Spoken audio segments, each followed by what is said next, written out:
Bom dia, pessoal. Vamos de BTC na manhã dessa quarta-feira, 3 de maio, super quarta.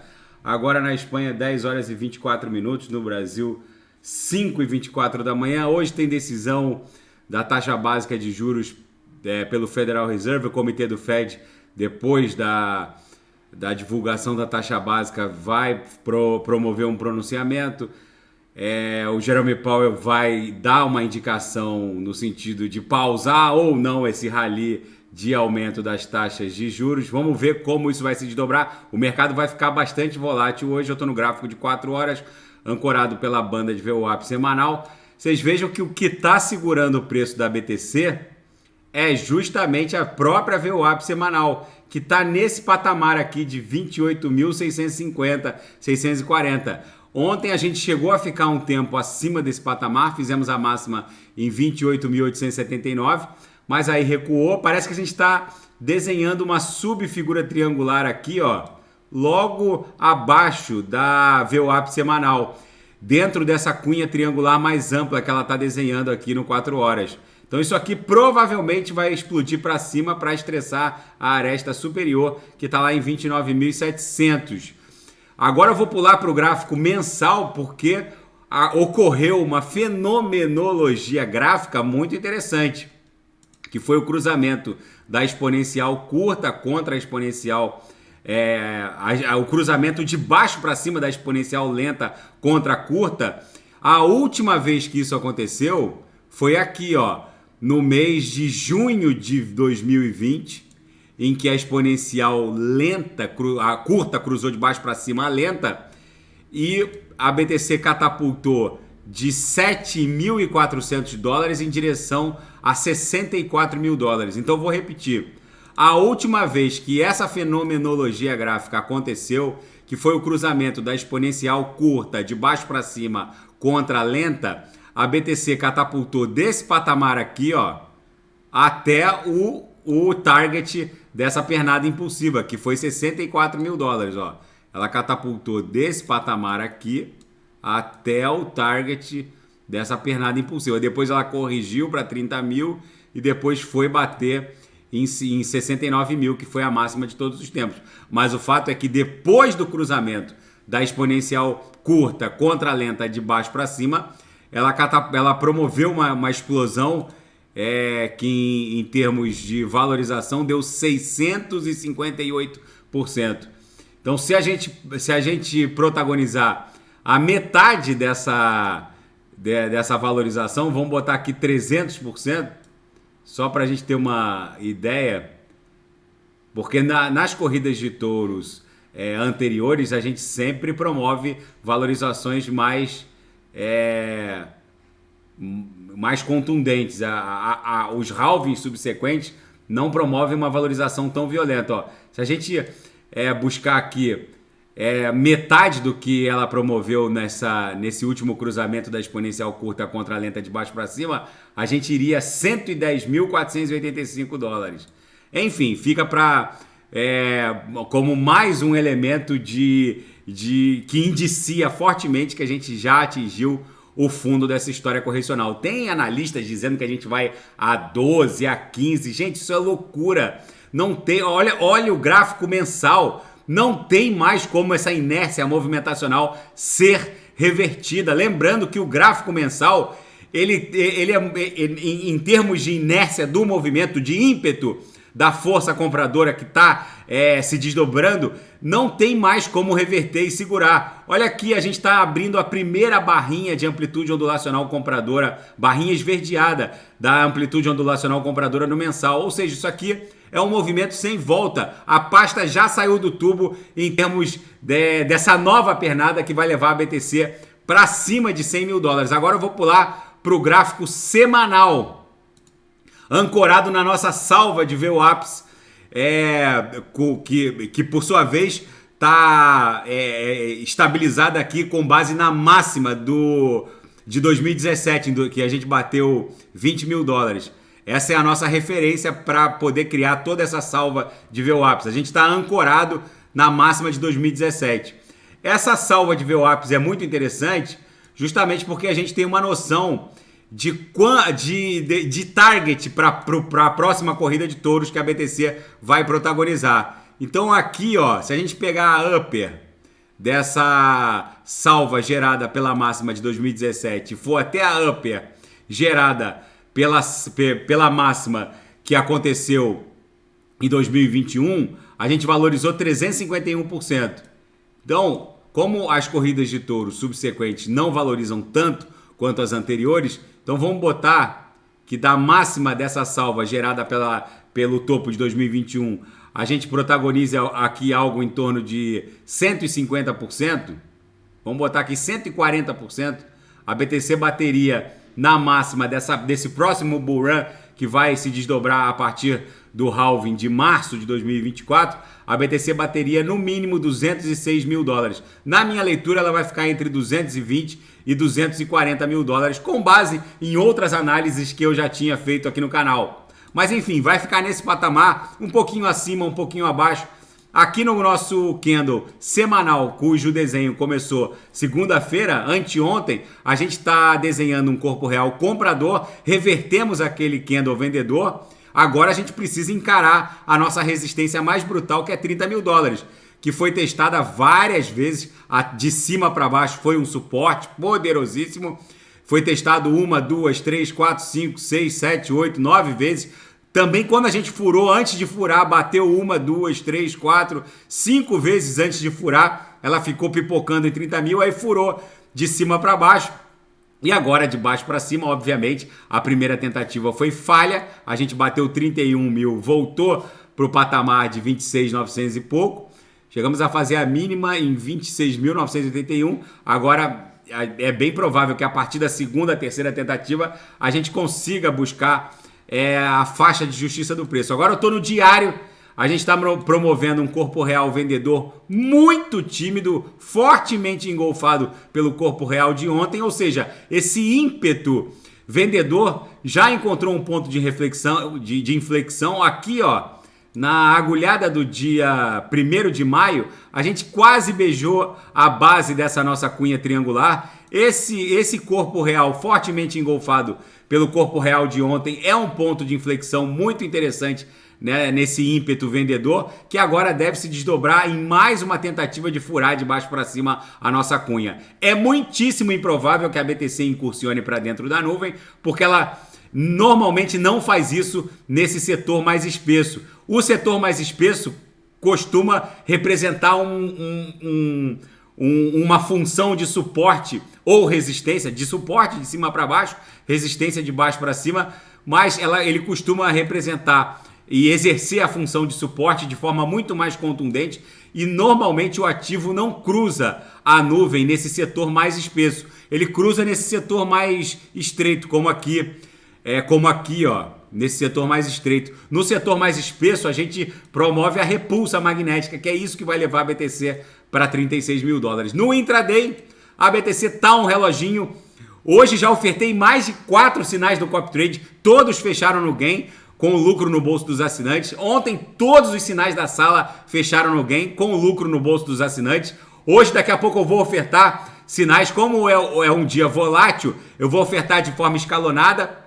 Então, a gente entra com 1 de 3, 2 de 3, 3 de 3, faz o preço médio e sai com lucro no bolso. E aí é só alegria. Daqui a pouco eu vou ofertar os sinais. E na seara fática, CBDCs de varejo vão trazer consequências desconhecidas para o sistema financeiro mundial, diz o diretor-gerente do FMI, a diretora-gerente do FMI, Kristalina Georgieva.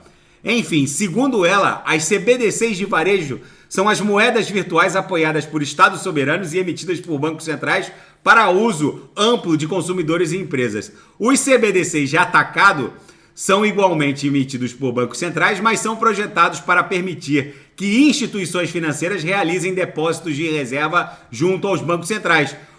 As CBDCs de varejo efetivamente vão circular pelos public addresses da vida. Provavelmente nos Estados Unidos vai ser o número do Social Security. No Brasil, provavelmente o public address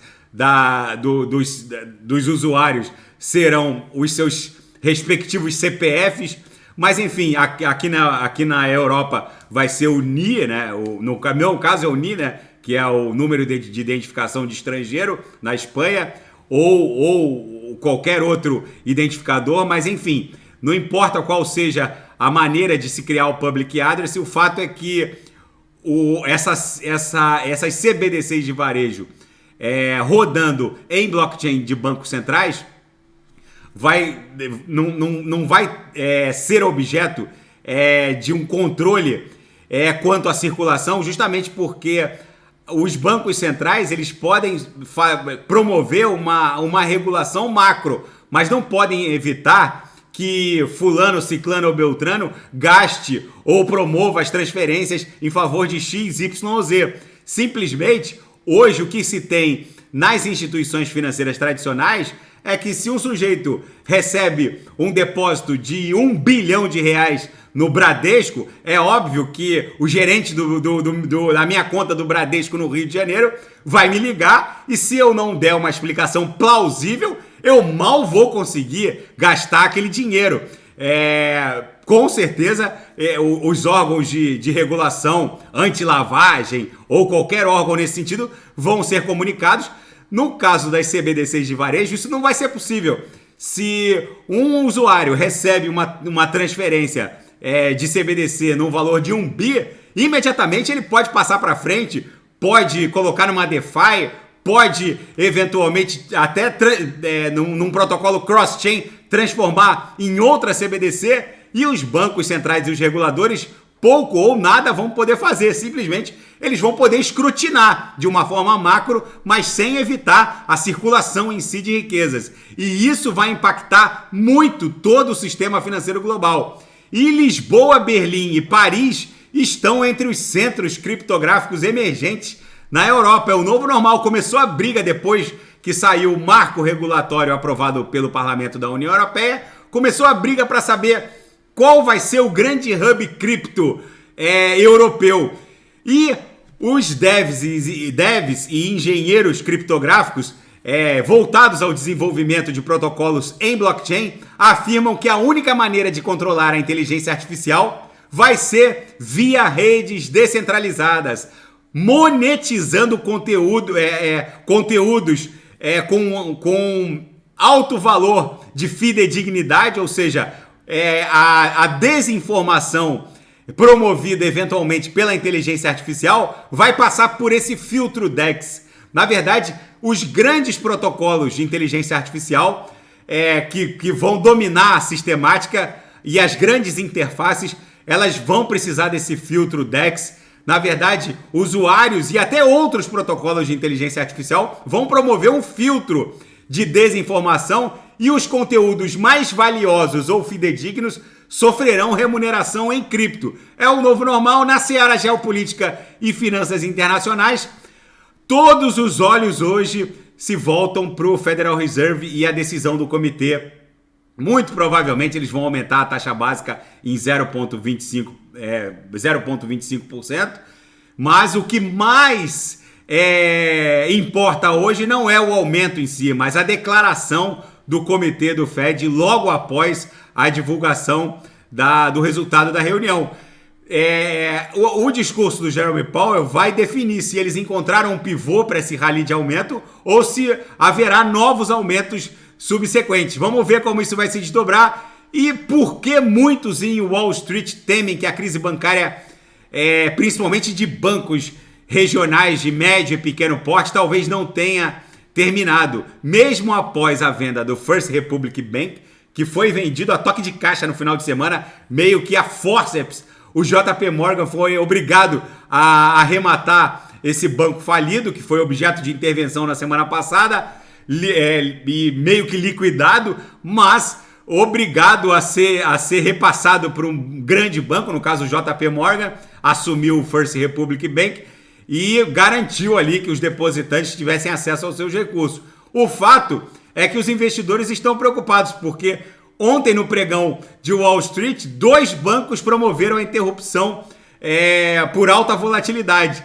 E talvez, se o discurso do Jerome Powell for no sentido de que haverá novos aumentos, vai rolar mais um estresse no setor bancário hoje em Wall Street. Vamos ver como vai se desdobrar. E a Suíça quer que suas crianças comam menos chocolates, menos proteína de origem aviária, bovina e suína e mais insetos. É bizarro, mas na terra do queijo e do chocolate, crianças estão sendo educadas nos prazeres sutis de comer bichos como gafanhotos e grilos. Segundo os responsáveis por essa política de saúde pública, é preciso desmistificar e quebrar tabus com relação à qualidade da proteína oriunda de insetos. E a Suíça quer sair na frente, colocando a discussão ambiental de lado, já que, segundo os responsáveis por essa política pública, a criação aviária, suína e bovina causaria um grande impacto ambiental. Abstraindo a questão ambiental, segundo eles, é preciso desmistificar a qualidade proteica dos insetos. E a Suíça quer criar uma geração que talvez saiba apreciar, antes de outras comunidades, inclusive na Europa, os prazeres de se comer um grilo ou um gafanhoto. Vamos ver como essa política pública vai se desdobrar. Eu tô olhando aqui esse hambúrguer de grilo, eu confesso que isso não me apetece muito. Mas enfim, fica para o escrutínio de cada um comer um hambúrguer de grilo. O fato é que a BTC segue aqui no 6 horas, transitando por cima da VWAP mensal. Agora eu estou no 6 horas ancorado pela banda de VWAP mensal. Vocês vejam que ontem a gente cruzou de baixo para cima a própria VWAP mensal, fomos para a banda superior e demos um toquezinho na própria VWAP mensal, que estava ali em 28.400, e agora a gente está transitando aqui na banda superior da banda de VWAP mensal. Isso indica que os compradores estão reassumindo o controle da BTC. Gente, a BTC aqui no diário está promovendo um forte engolfamento. Isso aqui muito provavelmente vai estressar a aresta superior da nossa cunha, na altura de 29.600. Se romper, aí vai buscar 31 mil dólares. Se passar 31, aí é chapéu pro palhaço, vamos buscar 36. Daqui a pouco, olha aqui na projeção, ambas as linhas da nuvem na projeção de 26 períodos estão com as linhas agressivamente apontadas para cima, o que indica que a BTC talvez tenha startado aquele modo investigação da faixa de justiça do preço. Daqui a pouco eu volto com ADA, XRP, Shiba Inu, e quem quiser sugerir é só colocar nas mensagens abaixo. Grande abraço, até daqui a pouco.